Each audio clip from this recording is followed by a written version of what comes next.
Welcome, welcome everybody on this spooky Monday Halloween afternoon. My name is Claire. I'll be hanging out in the chat with you there. Darren is going to be your teacher. He's the one on screen showing off all these fun shawls he's made using the pattern that we'll be demonstrating in class today. This is the crochet class for the Nadja shawl. He's obviously gone a little off pattern here to create that beautiful stripy version, but we'll show you how to do that modification as well. I'll put the pattern in the chat in case you need it again. And if you have any questions as we're going over class, just type them in there and I'll answer directly or pass them on to Darren. And now that we've got all of that out of the way, I will let him take over. All right, welcome to class. Today, as Claire said, we're going to review the pattern for the Nadia shawl. And I did make a second one with some little bit of variation in it.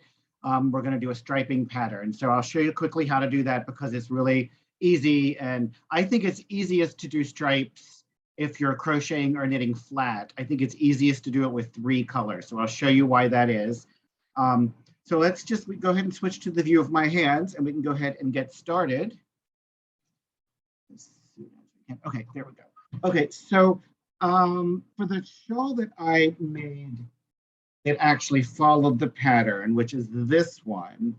I used Heartland, which is a Lion Brand yarn. It's available on either lionbrand.com or michaels.com.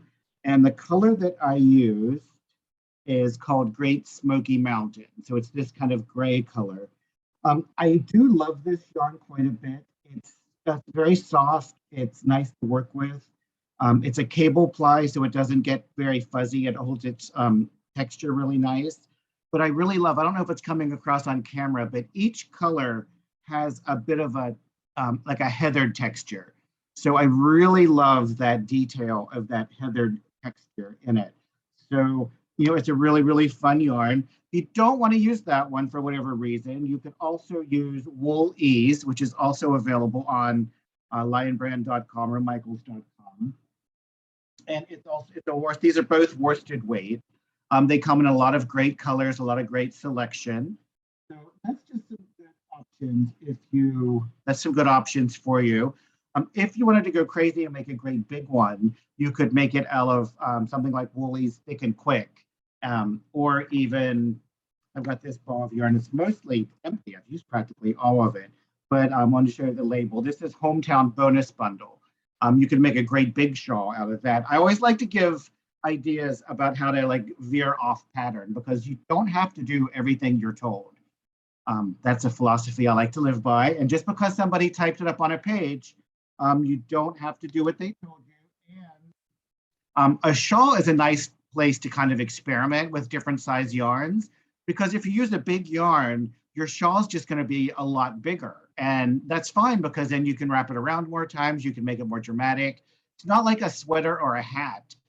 If you change the size, then it's going to change the size of your finished project. And that could be a big problem. If your hat is way too big, that's not going to fit. So a shawl or a scarf it's a great opportunity to kind of throw caution to the wind and use a completely different size yarn. So for this one, this is a swatch I made with these colors. It's Heartland, it's Hometown, Heartland, I'm getting all mixed up. It's Heartland, and I used Yosemite, Sequoia, and I think, Claire, do you know the name of this color? Is it Bryce Canyon? It's not Yellowstone anymore, is it? Then they change it to Bryce Canyon, but it's you'll see it. Yeah, I think it's Bryce Canyon now, and sadly, yeah, if you go to the webpage, you'll see it. But I just thought these were beautiful for fall. And then they have some great spring colors. So, you could make it for any season. Always good to change the colors and try something new. You know, if you make it out of your favorite color, then it's your own. And if it's a color that you like wear a lot, then it's going to match a lot of your clothing. So that's a really nice way to think about it. So the pattern. Before we start going over the pattern, Darren, just a reminder, when you turn your head, we can't hear you. Okay, let me bring it closer. Okay. So the pattern is pretty easy. It's called the Nadia shawl or Nadia shawl. I'm probably not pronouncing it quite right, but you should have received a copy of it when you signed up for the class. So hopefully everybody has a copy of it to get. The materials, pretty simple. You just need Heartland, the Great Smoky Mountains. If you want to use that color, it does take 3 balls of it, so you do want to make sure you get 3 balls. A crochet hook. This one's using a 5.5 millimeter. I think I used a 6 millimeter. Stitch markers always come in handy with crochet, and a large-eyed blunt needle. So pretty basic. We're not really going to cover the gauge. As long as you're making a fabric that feels nice to you, then I'm going to call your gauge good, as long as it's not too tight or too loose. I'm going to go over all of these stitches. So let's go ahead and jump right in. Any questions before we get started about it? Questions at all? So I have this just kind of a swatch to demonstrate with. And I'm just going to demonstrate first just what is a double crochet, because most of this shawl is made out of double crochet. So let me just finish this row and then I'll demonstrate. So for a double crochet, when you start a new row, you want to chain 3 for your turning chain. So 1, 2, 3, turn. And then for a double crochet, you start with the yarn over. You enter the stitch and you bring up a loop, and you will have 3 loops on your hook. Yarn over, bring it through 2, yarn over, bring it through 2, and that's double crochet. And then for most of this shawl, you're just going to be working a double crochet in every stitch. So you start with the yarn over, enter the stitch, bring up a loop, 3 loops on your hook, yarn over, pull it through 2, yarn over, pull it through 2. Okay. And then for half of the shawl, we're going to be making increases. So we're going to be making the shawl bigger as we go along. And so for the increase being used, it's a double crochet, 2 double crochets in 1 stitch. So I just did a double crochet in that stitch. So I'm just going to do 2 in the exact same stitch, and we'll review that in the pattern, but that's how you do it. So you just do a double crochet and then do a second one in the same stitch. And I'm going to quickly go over crochet 2 together while we're right here, because we'll use that too for the shawl. So crochet 2 together is yarn over, enter the stitch, bring up a loop, yarn over, bring it through 2. Now we're not going to finish this stitch. We're going to crochet 2 together. So we do another yarn over, enter, bring up a loop, yarn over, pull it through 3, yarn over, pull it through 2. And that is crochet 2 together. That takes 2 stitches and turns them into 1. So I'll demonstrate that one more time, and then we'll see if there are any questions. So you start with the yarn over, enter the stitch, bring up a loop, yarn over, bring it through 2. I'm going to stop right here for a second, yarn over, and then advance to the next stitch, bring up a loop, yarn over, pull it through 3, and then yarn over and pull it through those last 2. Okay. Any questions about how to do the increase or how to do the decrease? I'm happy to demonstrate it again. No questions? Pretty straightforward. Pretty, nothing tricky about it right there.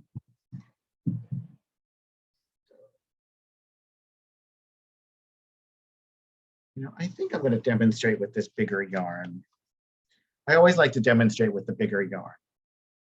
All right. So for starting the shawl, if there are no questions on that, the shawl, I'm going to start with a chain 3.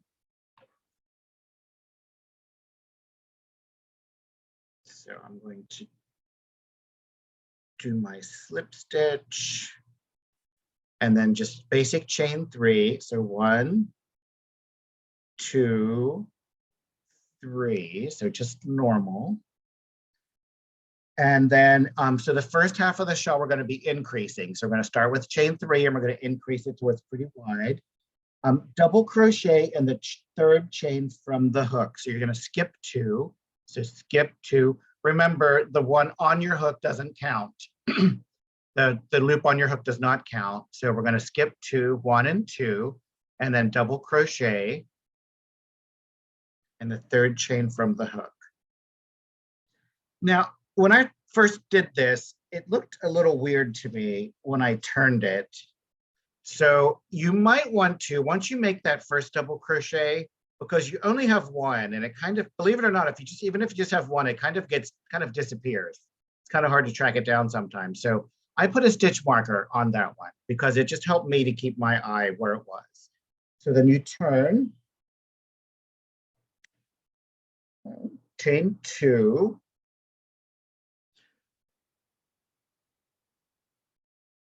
and the chain 2 does not count as a stitch. And so sometimes in a crochet pattern, the chain up will count as a stitch, and sometimes it will not. And so in this case, it does not. So chain 2, turn, and then 2 double crochets in the first stitch. So I put that stitch marker right there so I can easily find it very quick. It might be hard to find it with your chain, and then, so if you put a stitch marker, you always know where you're going. So 2 double crochet in that first. So now I've gone from 1 double crochet to 2. And then chain 2, turn. And then the next row, it wants us to do a double crochet in the next 2, 1 double crochet in the next 2 stitches. So we're just going to maintain our 2 stitches. So 1, and then 2. And then chain 2, and then turn. You can see it's getting bigger, but it's increasing very slowly. So it does not increase very fast. And then row 4, chain 2 and turn, double crochet in the first stitch, and then 2 double crochets in the last stitch. And that's pretty much the pattern we're going to be following for a while. So double crochet in the first 2 stitches. So just basically all along. Wait a second.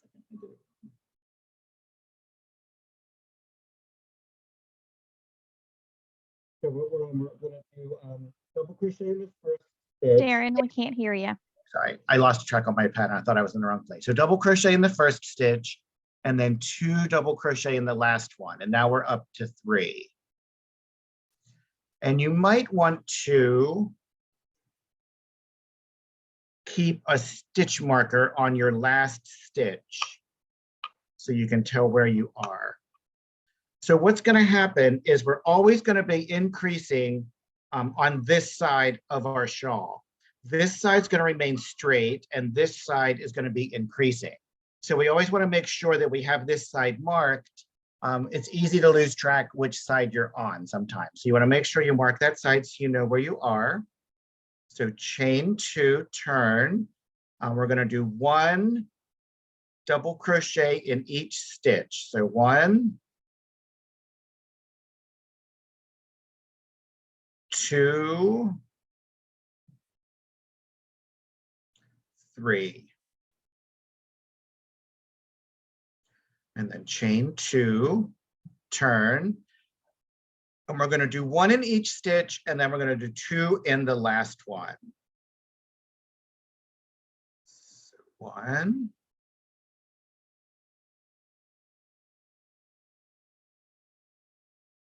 2, and then my last stitch is right here. So I'm going to do 2 in my last one.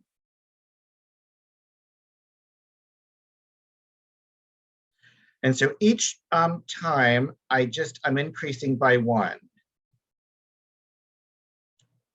So I'm going to put a stitch marker there so I know where that last stitch was. And you can see it's getting bigger. So after you do that, you're basically just going to be repeating. We've got a couple questions before we go on, Darren. Okay, perfect. Thing number one, I think the extra swatches around there are a little bit distracting. So if you could clear those out. And then we did have a question about the very first row. Sorry to make you go all the way back there, but. Yeah, that very first one is a little confusing. So let's.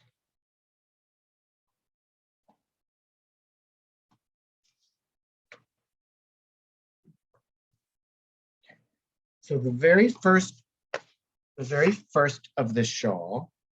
Could you move that gray piece too? Oh, is that instruction? Yeah, I think people are focusing on those stitches rather than the ones you're doing. Okay. So the way it starts, I had to look at it a couple of times when I started it too. So you want to chain 3, and that's the first step. So chain 3. So 1, 2, 3. So chain 3. And then you're going to double crochet in the 3rd chain from the hook. So we're skipping 2 stitches, and we'll have only 1 double crochet in this row. So remember, the loop on your hook does not count. We're going to skip 1 and 2 chains, and we're going to do a double crochet in the very first one that we made. So we're skipping 2. And here's where I said, because it is a little confusing starting out with so few stitches, it's a good idea to go ahead and mark that stitch so it's easy to find. So I went ahead and put a stitch marker. I just made that stitch, so I know exactly where it is. So I put a stitch marker on there just to keep track of it. And then it wants us to chain 2 and turn. And we have 1 double crochet in this row. And so row 2, we're going to chain 2 until Darren, we can't hear you again. All right. Okay, so we did the chain 3, and then I did a double crochet in the 3rd chain from the hook. So I skipped those 2 stitches and I put my stitch marker on there to keep track. And so I have 1 double crochet in that row. And so now I did my chain 2, which does not count as a stitch, and turn. And then you're going to do 2 double crochet in the stitch. So you only have 1 stitch in this row. So I turned, I did my chain 2. And so I'm going to do 2. That's why I use that stitch marker, so it's easy to find. So 2 double crochet in that one. So I'm doing an increase right there. So 2 double crochet. Does that answer the question? Do you want me to demonstrate it again? How are we doing?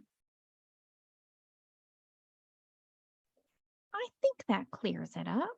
Does that answer? Was that easy? I'm never sure if it shows up clear on the screen or not. So, if anyone wants me to go over it again, I'll be happy to, or we can move on.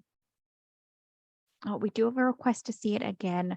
And then maybe, you showed off the shawls at the start of class, but we might have some people coming in late who want to know how we're actually shaping this shawl. Like, is it starting from the neck and coming down like a triangle shawl, or are we going end to end? It's end to end. So it starts here at the corner. So what I demonstrated was just like this very first bit of this corner. And then it increases, and it only increases on one side, so that we get that triangular shape on one side, a diagonal shape, and then the other side will remain kind of straight and flat, if everything goes well, right? So yeah, it's side to side.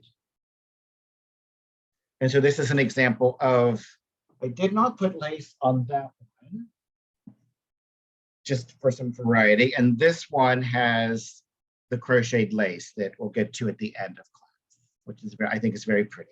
So, all right. So with this, is there a particular spot that's confusing that I need to pay extra attention to, or just kind of the whole thing? Okay, so we're going to chain 3, 1, 2,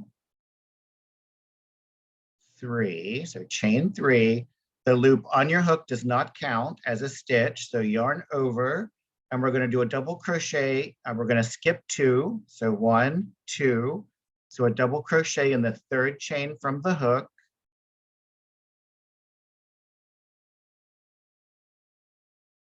So double crochet.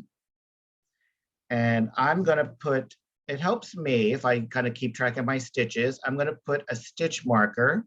I just made that stitch, so I'm sure exactly where it is. Chain 2, turn, okay, and then 2 double crochet.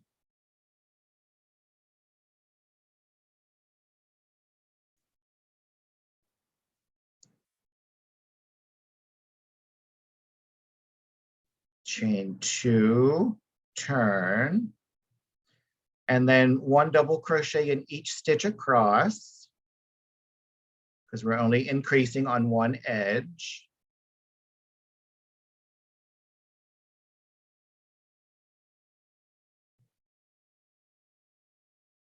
Chain 2, turn, and then 1 double crochet in each stitch across until we get to the last one.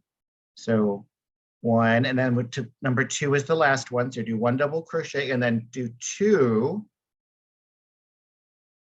in the last one. And that's the way most of this shawl is going to be made. You're going to do 1 row of not increasing and then 1 row of doing an increase in the very last stitch. So I go ahead and mark where I did my increase, and then chain 2, and then no increase this time. So just 1, 2, 3, and then chain 2, turn, yarn over, and then 1 increase all the way across until we get to the last one.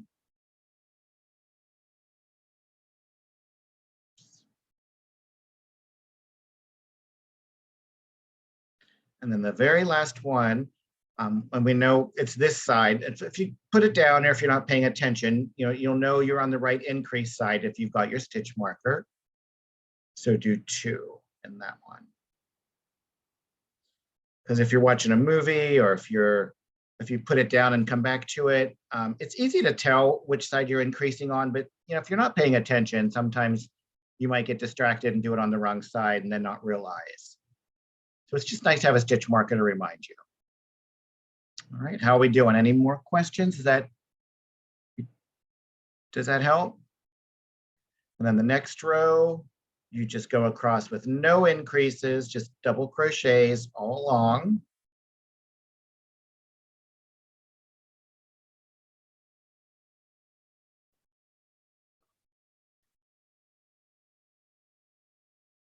And then the pattern is instructing us to chain 2. And then we're going to work back across. See, once you get going, you don't even need to refer to the pattern for a while. You're just repeating these same 2 rows until you get, and we're going to talk about that, until you get to a certain number of stitches. So I'm in my last stitch.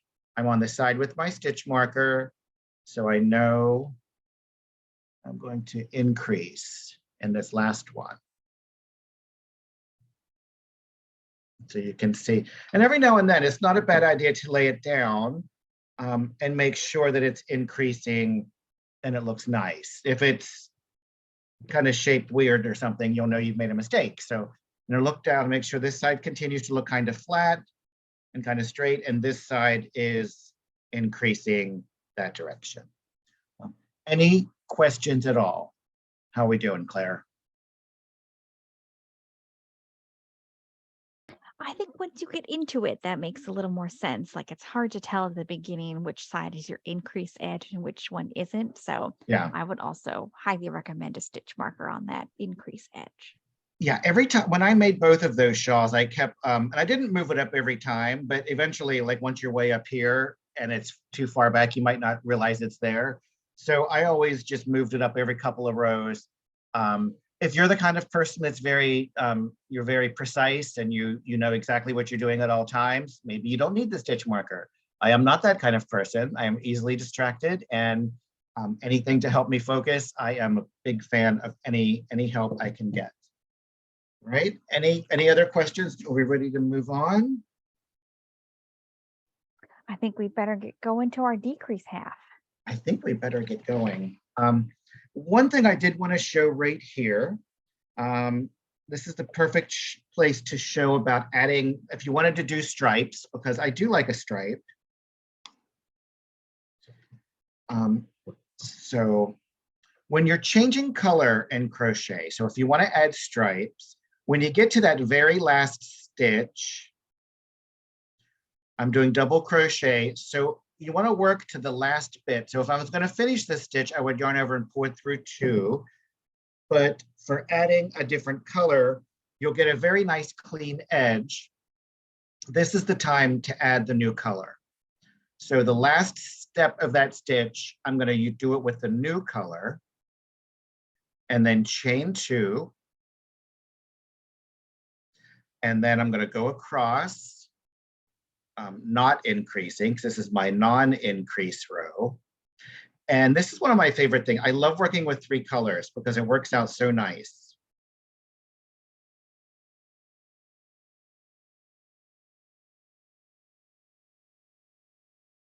And I'm going to change colors now. So I worked my double crochet up until the very last step. So the last step to finish it is to pull through 2. But I'm going to change color, so I'm going to not quite finish it yet.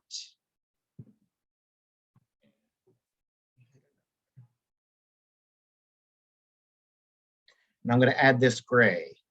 So I'm going to finish that double crochet with the gray. And I'm going to chain 2. And I'm going to work across. Now they do kind of get tangled. You might have to stop and untangle them every now and again. But if you like a stripe, and you don't want to weave in ends, it's nice to, I like 3 colors in a stripe.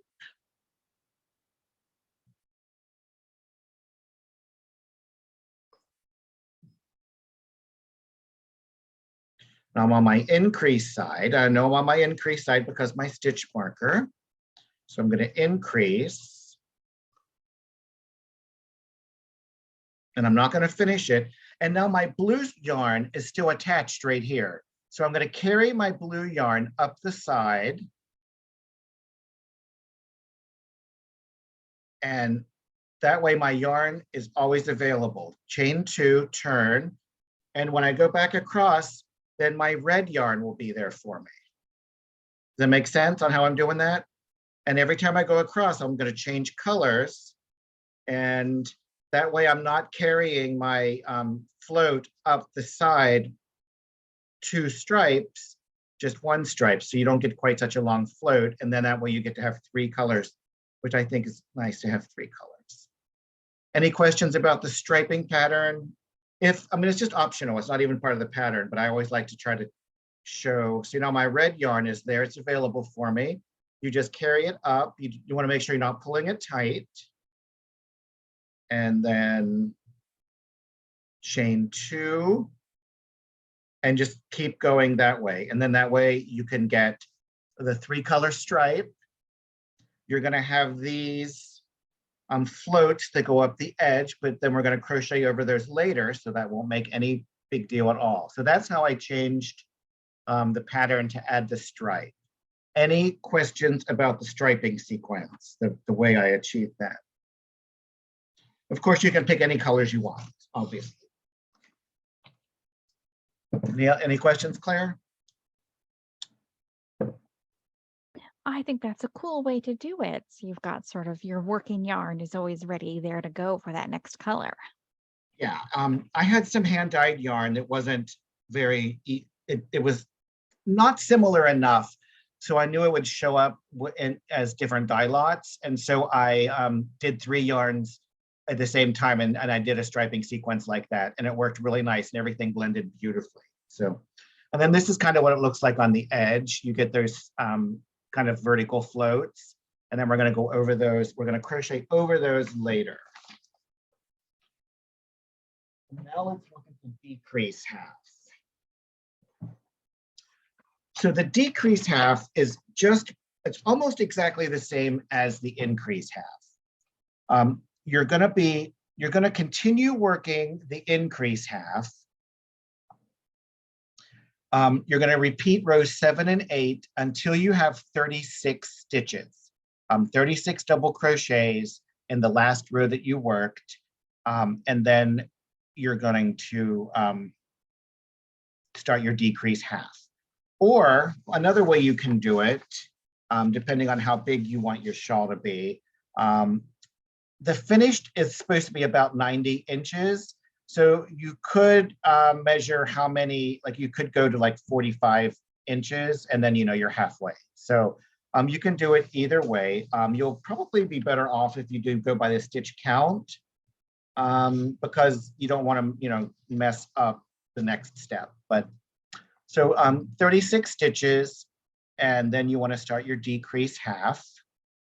You're going to chain 2 and turn, double crochet in each stitch across. So making sure that when you do chain 2 and turn, and you're going to do double crochet in each one across, make sure that you're continuing with your increases on the same side. If for some reason you have 36 stitches and you're off track, you always want to make sure you're doing your decreases on the same side that you did your increases on. If you don't, then you're not going to get that triangular point. So we increase on the same side, and then once we start the other half, we're going to decrease on that exact same side. So don't mix that up. So make sure you double check that stitch marker is in the right place. So the decrease row, you're going to chain 2, turn, double crochet in each stitch across to the last 2 stitches, and then you're going to double crochet 2 together. And what that's going to give us is, show you on this one, the lace might be distracting. So what that's going to give us is, so we increased all along here to make it bigger. And once we get to this point, we're going to decrease all on the same side to make it smaller. And that's what's going to give us this kind of triangular shape. So just make sure you're doing your decreases on the same side you did your increases on. Otherwise, it's going to be, maybe the other, if you do it, it could be an interesting look, but it's not going to be what you're expecting. So just keep that stitch marker in place. Any questions about that? Do we want to see double crochet 2 together again, or we feel pretty strong with that? Okay. How are we doing, Claire?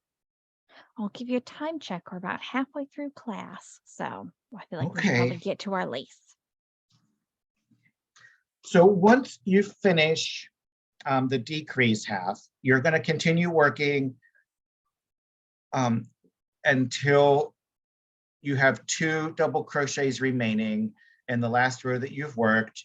You're going to chain 2, turn, double crochet each one across, chain 2, turn, double crochet 2 together until you have 1 double crochet. So you're just going to continue working until you only have 1 left, and then that way it will match the other side, so they'll be the same shape.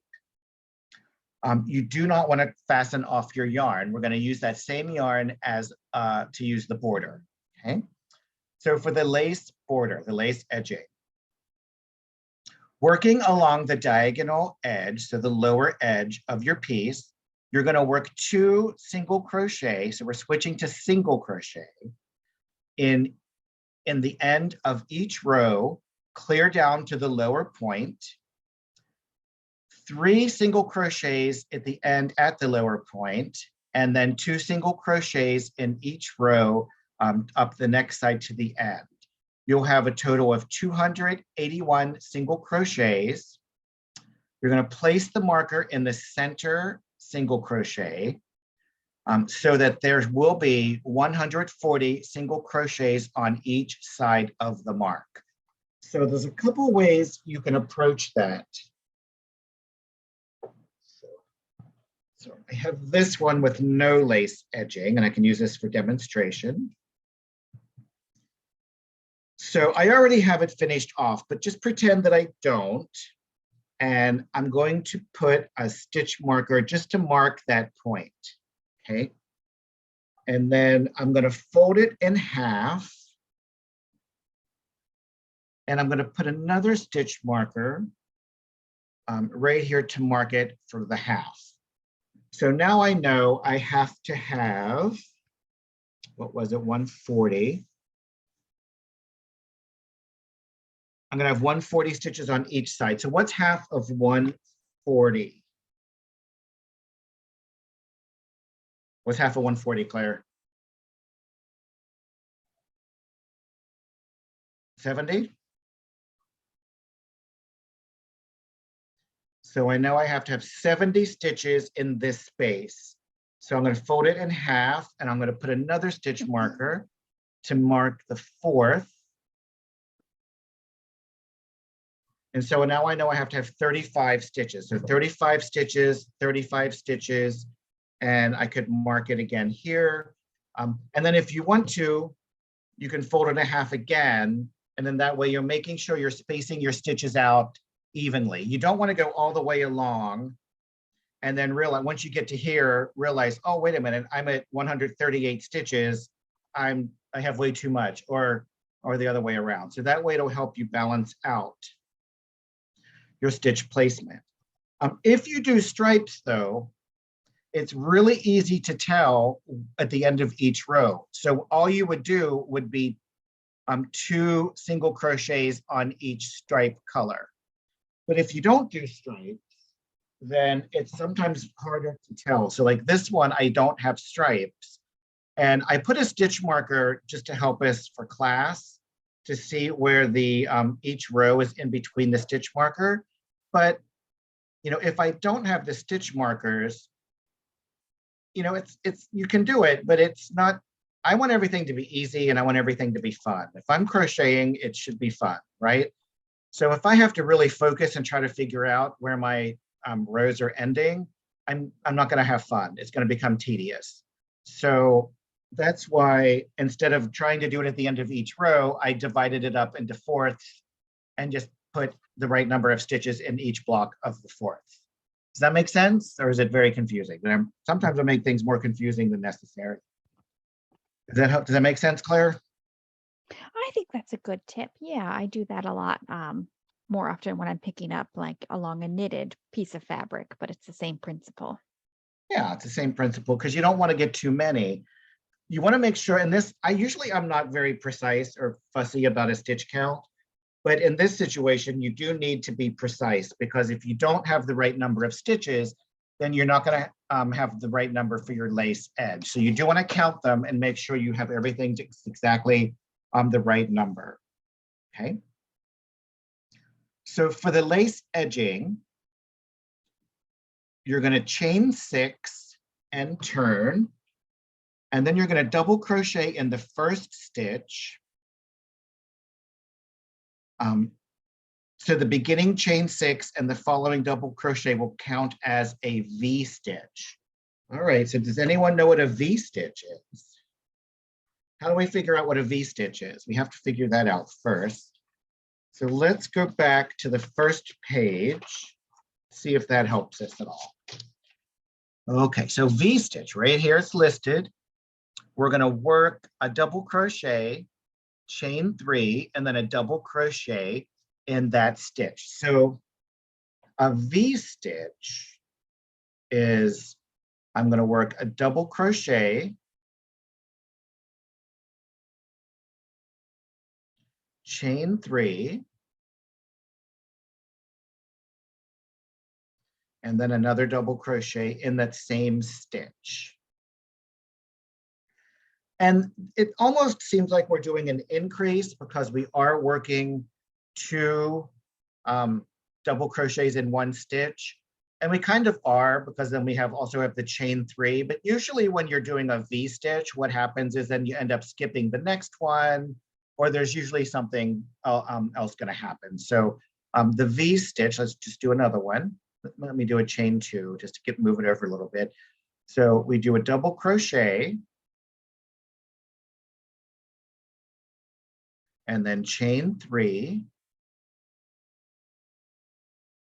and then do another double crochet. And that gives us, and the reason it's called a V-stitch is it's kind of shaped like a V. The whole thing is kind of shaped like a V. So any questions on how to do the V-stitch? Pretty simple? That seems pretty straightforward. All right, so, the directions for the lace are very, very simple. None of the stitches are complicated and there's nothing that's really super tricky or really surprising in it. If you follow each one just as it's listed, then you should be fine with that. But one thing I like to do, so like on row 2, there's an awful lot of writing here. There's an awful lot of words and numbers and symbols, and sometimes it can all be very distracting. So the first little bit of this is just getting us started. The chain 6, the turn, double crochet in the beginning, chain 1, skip the next stitch, double crochet in the next 3 stitches. So once we do that, we're finished with it. This little bit that I have highlighted, the chain 1, skip the next 3 stitches, double crochet in the next 3 stitches, chain 1, skip the next 3 stitches, do a V-stitch in the next stitch, and then repeat from the asterisk. So we're going to be repeating that over and over and over again, pretty much all the way across. And so this is how I am. Whenever I'm working, my eye never lands in the right spot. So if I highlight just that little section, when I go to look and see where I'm supposed to be, then that'll help your eye to hit just the right spot. But another thing for me, what makes it even easier is I just write it out step by step. So the bit that I'm repeating, I just write it out like this: chain 1, skip the next 3, double crochet in the next 3 stitches, chain 1, skip the next 3, V-stitch in the next stitch, and then repeat. And for me, that's very easy to just keep repeating 1 through 6 until I get towards the end. So just depending on like how your brain processes information, I'm dyslexic, so it's very easy for me to lose track and start doing things backwards or sideways. But if I have it written out very clearly and I'm focusing, then that way I can keep track. And to me, that looks so much less confusing than this. This just looks very intimidating and confusing to me. So, and if there's ever a way to make something easier or less confusing or a little bit more clear, I'm all about it. So is there a certain way you have to help you in a pattern, Claire, to keep from getting lost in it? I know you do love a pattern. I do. When the row is so big like that, when it's like a block of text, usually I'll have my pattern like flat on the table, and I will try to cover up the rows before and after that. So the only visible text is the row that I am working on. Yeah, so I'll do that too sometimes if it's a really simple little one, but if there's that many steps, I want to write them out so that way I can just, keep a very clear vision on where my eye is. And so that way I just wrote each row out, and it's very easy to keep track of what's going on. So any questions about anything up until now? We have about 15 minutes left. I just want to make sure everybody's good where we are.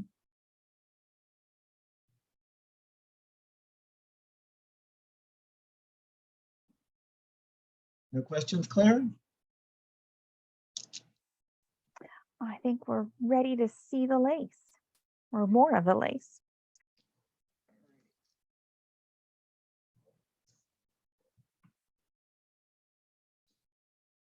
So I don't know if we're going to get through all of the lace pattern because it does go there's quite a bit of it. But we've gone through all the steps and all the stitches on how to do it.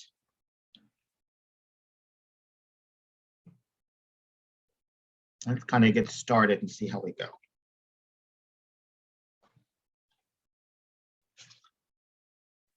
So the first row of the lace border, unraveling a little too much.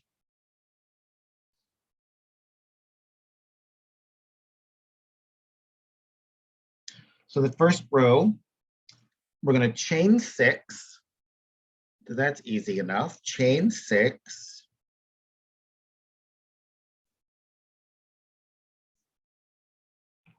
Turn, and then double crochet in the first stitch.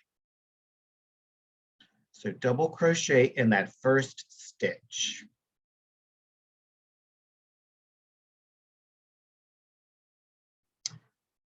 And then we're going to chain 1 and skip the next. So chain 1 and skip the next stitch. So just skip the next one. And then do a double crochet in the next 3 stitches. So 1 double crochet in the next 3 stitches. So 1,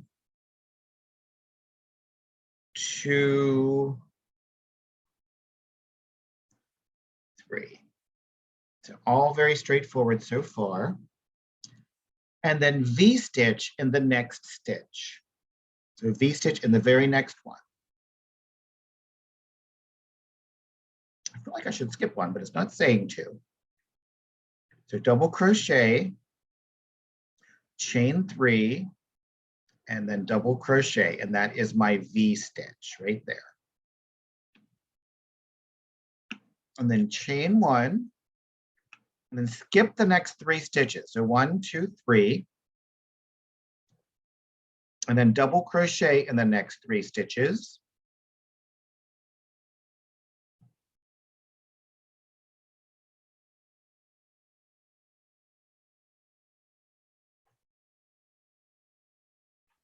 It's getting tangled, sorry.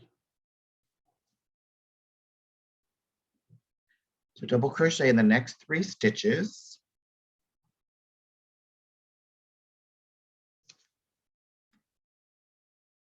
Chain 1, skip the next 3, so 1, 2, 3, and then do a V-stitch. So 1, 2, 3, skip, and then do the V-stitch.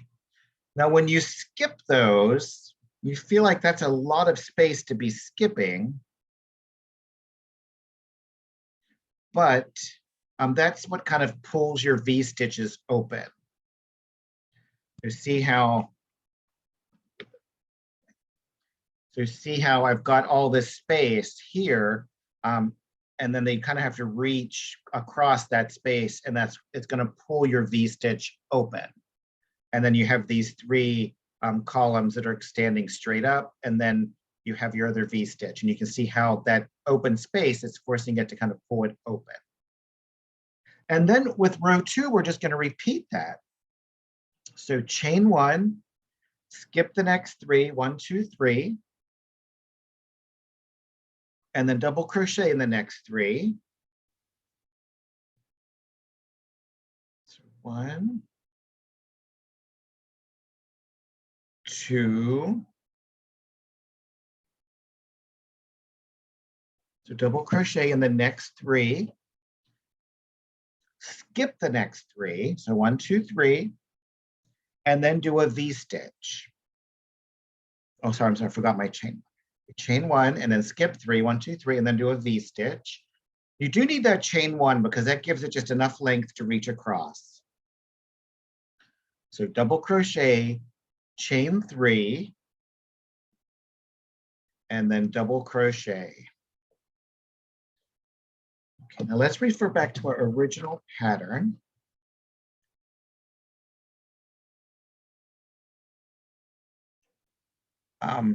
So we're going to continue like this to 1 stitch before the mark stitch. We're going to chain 1, skip the next 3 double crochets. I'm sorry, chain 1, skip the next stitch, and then 3 double crochets in the next stitch. And then we're going to move the marker.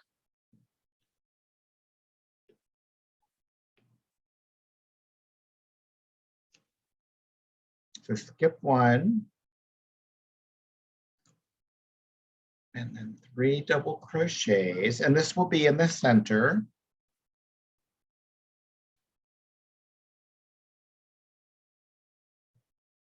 And this swatch that I made, I just quickly made a triangular swatch, and the stitch count's not quite right on this one, but yours will be right. So I just wanted to make a little tiny swatch so that I could demonstrate part of this pattern for you. And then you're going to start on the other side.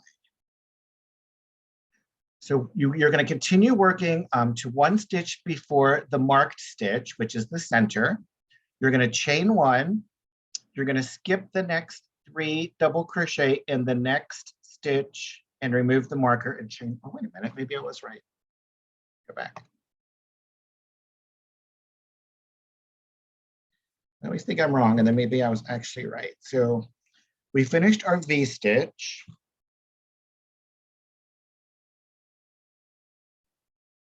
So we're going to chain one, skip the next 3, 1, 2, 3. So skip the next 3. Then double crochet in the next 3. Oh, wait a minute, I am off, sorry, I'm so sorry. So what we're going to do is you finish that first repeat, what's in between the asterisks, to the 1 stitch before the marked stitch. And then you chain 1, you skip the next 3 stitches, and then 3 double crochet in the next stitch to remove the marker. And those 3 double crochet in the next stitch is where the center will be. Sorry, I was looking off to the wrong edge of the page. So I have a hard time reading a pattern because I get off track. I do apologize. And then you want to mark it as your center. And then you're going to start on the decrease side. So you're going to chain 1, skip the next 3 stitches, double crochet in the next 3 stitches, chain 1, skip the next 3 stitches. So it's pretty much exactly what you've been doing on the other side. I know I made this extremely confusing, and I apologize for that. What questions? I know there have to be questions. What questions should I answer now? Let's stop right here for a second. What's going on, Claire?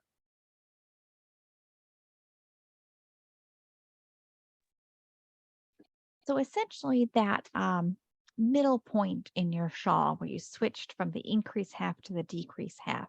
When you're doing Yes. your border, that's where you're going to do your little bit of an increase to sort of get up and over that hump, right? Yes, so that's why you do 3 double crochets, and that it brings you around the corner.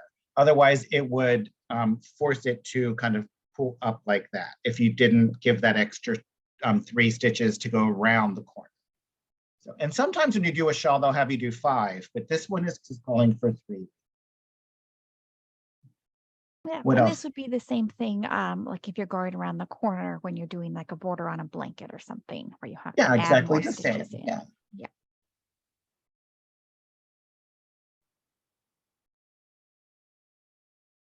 Okay. All right. So then once we finish that one, so row 2, we're just going to continue up the other side exactly the same way. We only have 6 minutes left, so I'm trying to hurry to get through, part of this as much as I can.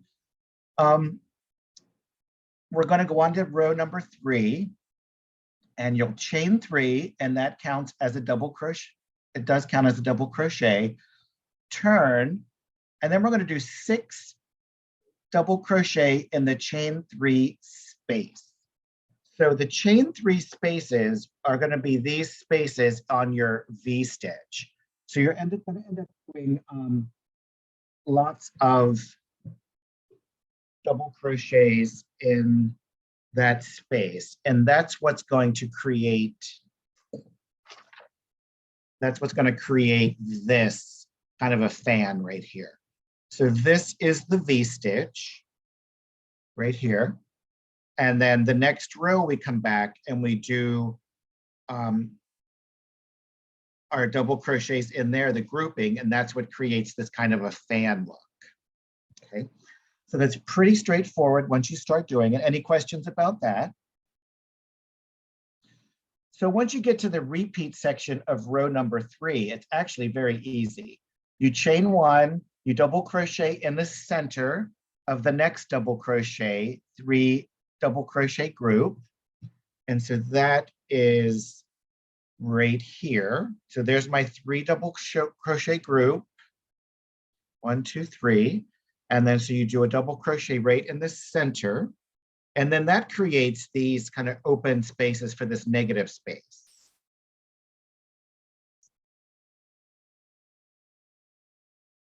Get some ones I have written out because I can follow these much better. And then you're going to do another chain 1, and then you're going to do 7 double crochets in the chain 3 space of the V stitch.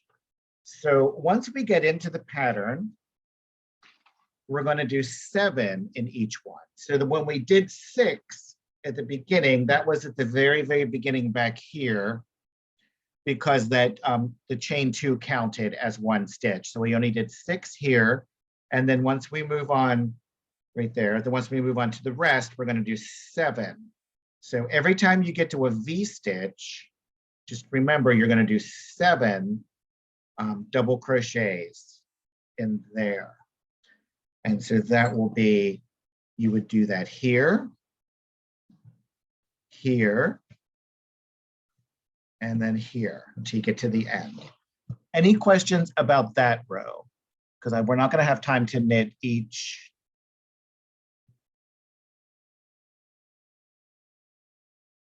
I see one question says, can you keep increasing until you get about the half of the total length that you want? Yes, in theory, but it's going to throw off your stitch count. So your lace might become very confusing at that point because you do need a certain number of stitches on each side. So other than that, you just want to make sure you're kind of maintaining that stitch count. So it might be easier if you want a longer shawl to use a larger yarn, and then that way it'll give you a larger shawl and maintain that stitch count. How would you handle that, Claire? Is that how you would do it? Yeah, I was going to say, if you just wanted to do the shawl without the lace, that's a little bit easier to modify. And then I think the question was if you wanted a smaller shawl, then probably the easiest way to do it would just be to use a thinner yarn and a smaller hook.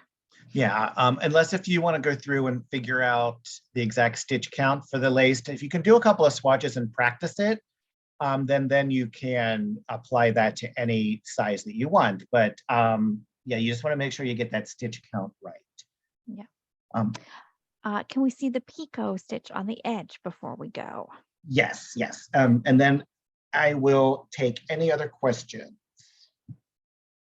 So the picot stitch, another thing, how do we know what the picot stitch is? If you refer back to the pattern, at the stitch explanation, we're going to chain 3, slip stitch in the top of the last stitch made, and then you'll just progress with whatever the pattern is telling you. So let me just kind of move away from this for a little bit. So move forward. So I'm just doing a couple double crochets to just kind of get out of the way. This picot stitch is really cute, and you can add this on to any edging that anything that you want to have a nice simple edging, but something slightly decorative, so it is nice. So I did a double crochet, chain 3, and then you're going to do a slip stitch in the stitch just made, which is a little confusing, but this is the stitch I just made. This is the double crochet, so I'm just going to go back through it and then just do a slip stitch, and that will bend those chain 3s in half and create like a little bump. So I'm going to do a double crochet and another double crochet, and then I'll do the picot again and we'll look at it.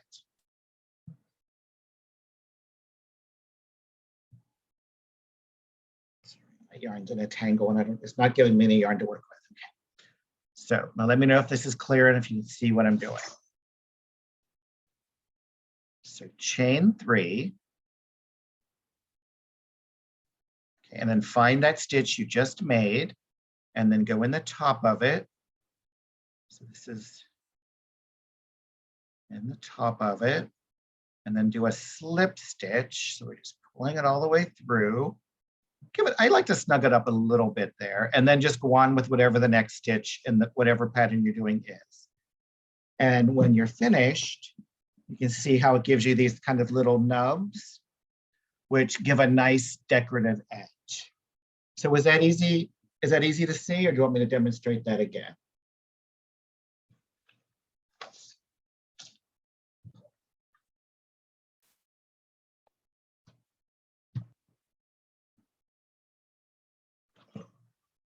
How are we doing, Claire? I think we are doing good. We have had a couple questions about the extra instructions that you wrote out for yourself. Would it be okay for people to contact you on Instagram for those? Well, not real. I mean, all I did was I just wrote down the directions that were on the pattern. So, I mean, I didn't really, it's nothing. It's just all I did was write chain 1. So it's right here on the pattern, just on that, but whatever's between the asterisks. So chain 1, skip the next 3. So each one of those is a separate step. So 1, 2, skip the next 3 stitches, and then double crochet in the next 3 stitches. That would be another. So each thing between the commas, chain 1, skip the next 3 stitches, and then V-stitch, and then yours repeat. So if I have to try to type them out, I'll probably end up typing them out incorrectly, and that could be a problem for people. So, I mean, as you can see right here, it's just chain 1, skip the next 3, double crochet in the next 3 stitches, chain 1, skip the next 3 stitches, and then V-stitch in the next stitch. So that's each one of those steps, each one of those, I just wrote them out just so that way my eye could land on them very quickly. And See, I mean, the reason, I mean, if you want to do this to help it with keeping track, I do recommend it. But if you do it yourself, then it's going to make more sense for you. And then you'll get in the habit of doing that for each pattern you make. So that's another reason. But if I try to type these out and send them out to people, I'll be frantic that I typed them wrong. And I don't want to cause anyone. We would just either, you could take a picture of that and send it, or hold it up to the screen and everybody can take a screenshot now. Yeah, but there's a lot. That's just row 2. And then there's row 3. And my writing's not very neat either. And there's row 4. And then row 5 is just repeat row 3. And then there's row 6. So, but it's really extra explanation helps people understand how to write it out if they want to for themselves too. So yeah, and then I have the picot stitch there. But I did want to show quickly one more thing. I guess there was more information in this class than I thought. I thought there wasn't going to be a lot to talk about. But so this lace doesn't look so good, right? I mean, in theory it does, but look what happens if you pin it out. So what you can do is you can pin it out. So it's just like setting your hair. You want to get it wet and then pin it out. And if you pin it out nice and neat, then it's going to look pretty. But if you pin it out kind of crazy, it's going to look crazy. So, but you see, if you pin it out like this, and you could be a little bit more careful that I'm trying to hurry. And I have these nice big blocking boards, but you could pin these on to like you could do half of it at a time on like an ironing board and then steam it, or you could do it on a yoga mat. So whenever you do lace, it's really important to kind of do this, to open it up so it looks beautiful. And with acrylic, you do want to be careful that you don't melt it. So if you're going to steam it, be super careful. Or you can get it wet and then blot it so it's mostly dry, and then pin it out and let it dry overnight. Or just kind of pin it out and then spray it with a spray bottle. That might work. How do you do acrylic, Claire? I usually steam acrylic because I find like it holds the shape a little bit better than a wet blocking. And then usually if I'm using like my iron with the steam function, I will try to put like a damp tea towel over and then just hover over top of the towel. And I think that helps provide like a visual barrier. I'm like, don't touch the towel. See, I always steam acrylic too, but I'm afraid to recommend that because as soon as you recommend it and somebody melts the project, you don't want to be the person that contributed to that. So I would pin mine out like this, and then I just hold my iron over it and steam it. And the pins are in the way, so they kind of keep you from touching it. So if you leave your pin sticking out a lot, then that reminds you not to. But the iron touching it will melt it, but also steam. The steam can melt it if you steam it. If you hold the steam over it too long, that can also melt it. So when you steam it, it gets it very hot, and the steam also makes it moist. And then when you take the steam away and you let it sit there for an hour or so, it cools off and dries, then it's going to hold its shape. So, but you might want to, again, maybe do a swatch and then see how that reacts to the steam before you try it on your project. But if you do, I just wanted to show, if you do pin your lace out, you can see how these beautiful fans and then this negative space, see this kind of forms a flower. See how that almost looks like a flower to me. So, no, it's very pretty. I think. So I know we kind of bulldozed through the end of this. So if you do have questions or if you do need any help, please feel free to contact me on Instagram. Maybe Claire will put my name in my Instagram name in the chat. It's Mr. Woolly Bear. And I'm always happy to answer questions. Maybe I can direct you to a YouTube video or try to explain it if I can.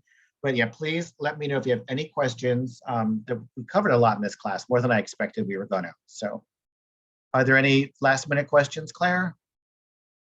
I will go ahead and put the pattern in the chat now in case anybody else needs it, both the PDF and the link. And then I was going to say with blocking too, I would say that it is better to start out with a very light steam block because you can always go back and do a little more if you need to. But if you go Yes. too far and you sort of melt or make it really drapey, there's not really coming back from that. So Smart, very cautious smart. is the way to go. Yeah. Yeah. And then hopefully, while we still got people here, I will invite you all to our upcoming classes. In November, we are going to be doing some beginning knitting classes. So if you want to add a new skill and become bicraftual, or if you need to brush up on your knitting, we'll be doing those. That's going to start next week. So November 7th, I believe that is. And we'll do that for 3 Mondays in November.